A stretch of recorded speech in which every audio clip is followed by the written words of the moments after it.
Ibu saya kasih nama Tuhan Yesus. Orang yang bicara pengorbanan itu yang jemaahnya di atas dan saudara dan saya hidup dalam pengorbanan. Coba lihat Matius 26 ayat 39. Keakuannya harus dilepas. Yesus jadi manusia, sempat timbul hampir. Matius 26 ayat 39. Maka ia menjawab, Bapakku, jikalau sekiranya mungkin biarlah cawan ini lalu daripada aku koma, kalau boleh. Tapi janganlah seperti yang aku kendaki, melainkan seperti yang engkau kendaki. Yang Bapak kendaki, Yesus pikul salib. Berarti keakuannya harus dihadapi, tantangan dihadapi, mahkota duri harus dihadapi, penghinaan harus dihadapi, mati seperti binatang harus dihadapi. Saudara lihat, ketika bicara pengorbanan, aku Yesus, aku manusia, itu harus dibaca. Efesus 4 ayat 22, tolong dibantu. Efesus 4 ayat 22. Saudara, nggak ada cara lain. Ketika kita mau tinggalkan keakuan, saya selalu bilang, saudara bisa tanya ibu saya nih, ada ibu saya di sini. Emang nggak ada satu yang bagus dari hidup saya. Munafik, sembunyikan kehancuran, penipuan yang luar biasa. Orang nggak ada tahu, suami saya nggak tahu saya hancur seperti itu. Dia tahu saya hamil 2 pernikahan, tapi hidup saya hancur nggak ada.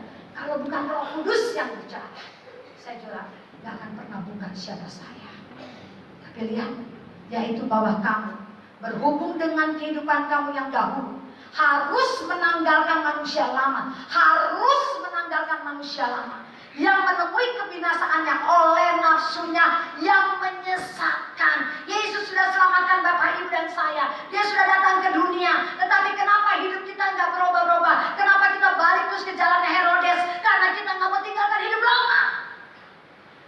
Nah, hidup lama ini harus ditinggalkan. Apa akibatnya Bapak, Ibu, dan saya ketika kita tinggalkan hidup lama? Kita lihat ayat 23-nya. Supaya kamu dibaharui di dalam roh dan pikiranmu. Bapak, Ibu, salah nama Tuhan Yesus. Saya pengusaha sampai hari ini. Tadi di mobil, mungkin karena saya kerja, Pak Honi sempat dengar. Tiba-tiba Pak Honi nyeletuk begini, si Viva ini pikirannya bisa kayak begini. Kepancing saya bilang, Pak, gak usah Bapak. Saya aja suka bingung dengan pikiran saya. Saya suka bingung. Saya tahu banget siapa saya. Tapi seringkali ada pekerjaan-pekerjaan yang sangat berat yang harusnya levelnya level mungkin S2, mungkin level S3. Apalagi bicara pesawat. Itu nggak main-main. Saya ketemu orang-orang yang pintar pesawat. Ketika saudara karyawan, ketika bosnya nggak ngerti apa-apa, biasanya gampang diketawakan. Tapi ketika dia lihat suatu masalah nggak ada yang bisa menyelesaikan, Tuhan kasih hikmat buat saya. Orang Perancis saya nggak bisa sampai angkat jempol. Orang bingung, dia nggak pernah dengar kesaksian. Ada dia buka YouTube saya. Dia pengen tahu siapa ini bosnya ini. Bukan orang pesawat, kenapa ngerti? Apalagi ketika kita dipermainkan. Kalau kita nggak ngerti, selesai sudah. Tapi setiap ini sudah, kenapa? Lihat. Ini rasanya ini ayat 23. Supaya kamu dibaharui di dalam roh dan pikiranmu. Kita sering pengen banget mujizat 1 tambah 1 100 Tuhan, 1 tambah 1 20. Tapi pikiran dan roh kita nggak mau dibaharui. Karena untuk dibaharui harus tinggalkan cara berpikir lama, hidup lama, nggak ada cara lain. Saya baca Alkitab seperti Bapak Ibu semua. Saya pelajari Alkitab seperti Bapak Ibu juga. Tetapi untuk pikiran saya lihat, waktu saya bersaksi, kalau saudara buka YouTube saya tahun 2003, saya bersaksi di tempat ini. 2004, 2005 dengan Pak Honi. Saya tukang kue, saya jual spray. Sekarang saya jual spare part pesawat. Tapi one day saya akan jual pesawat. Nggak masuk akal. Tapi sekarang saya bersaksi, saya jual pesawat. Hampir semua keagenan pesawat yang dipakai bisa saya pegang untuk di TNI, untuk di polisi. Nggak cuma itu. Saya ngomong di depan, saya khotbah saya tahun 2004-2005. Firman Tuhan yang bilang, orang-orang asing akan menjadi tukang kebunmu, bukan sekretaris. Kalau ada yang ingat dulu saya pernah bersaksi. Bukan partner, tukang kebun, levelnya jauh. Saudara, karyawan saya 92 orang asing. Ketika saya jalan di hanggar, saudara, itu orang asing matanya bengong lihat saya dari atas sampai bawah. Biasa kita lihat orang bule bengong. Ini orang bule ngeliat kita bengong Bapak Ibu. Ada yang saya sudah pakai topi, sudah pakai kacamata, saya jalan, terus saya mulai periksa pesawat, mereka bengong. Padahal mereka S2, S3 pesawat. Tepuk tangan buat Tuhan Yesus.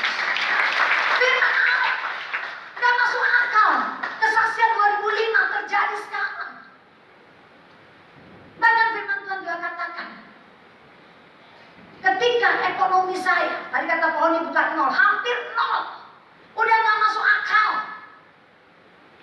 Tapi saya bilang, saya punya Tuhan, saya percaya. Orang bilang gak bakal dia hidup lagi. Udah selesai, karirnya habis. Semua suaminya habis. Semua habis karena suaminya murtad. Tinggalkan agamanya. Habis secara manusia, udah selesai. Tapi tadi Pak Honi juga bilang, gak ada orang Kristen nol. Pasti masih ada sisa, yes. Gak akan pernah jatuh, pluk. Kamu jatuh tergeletak, ada setengah senti tangan yang pegang. Dan tangan itu bisa bangkit lagi, amin. 2015 dan Tuhan bangkit lagi. Pak Honi bilang, Viva, waktu ke Singapura ingat rumah kita tinggal di sana di belakang ini. Yes, habis Pak, semuanya habis. Menteng habis. Tapi hari ini Tuhan ganti lebih daripada itu. Tepuk tangan. Karena roda pikiran. Iman akan keluar ketika keakuan kita tinggalkan. Bahkan yang ketiga, saudara. Saya belajar dari firman Allah. Ketika kita bicara pengorbanan, ayat 24 katakan demikian, dan mengenakan manusia baru yang telah diciptakan menurut kehendak Allah. Ini memang bukan dipamerkan, emang harus dipakai, harus dibuktikan. Saat tadi saya ngomong juga, saya ke Israel kemarin. Gak cuma teori firman, gak cuma teori. Saya harus membuktikan tentang memaafkan. Harus membuktikan bahwa saudara gak mungkin satu kesel, kecewa. Saya mengalami satu kejadian kemarin di Israel.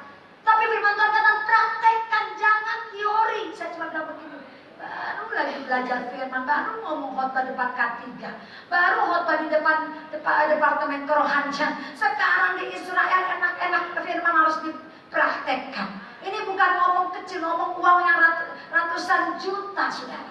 Kecewa, dibohongin orang, ditipu orang. Tapi firman Tuhan kenakan, pakai. Kehidupan manusia baru kamu pakai. Yang telah diciptakan menurut kehendak Allah di dalam kebenaran dan kekudusan. Yang sesungguhnya harus dipakai. Kenapa harus dipakai? Pengorbanan akan terbukti ketika kita tulus. Ketulusan.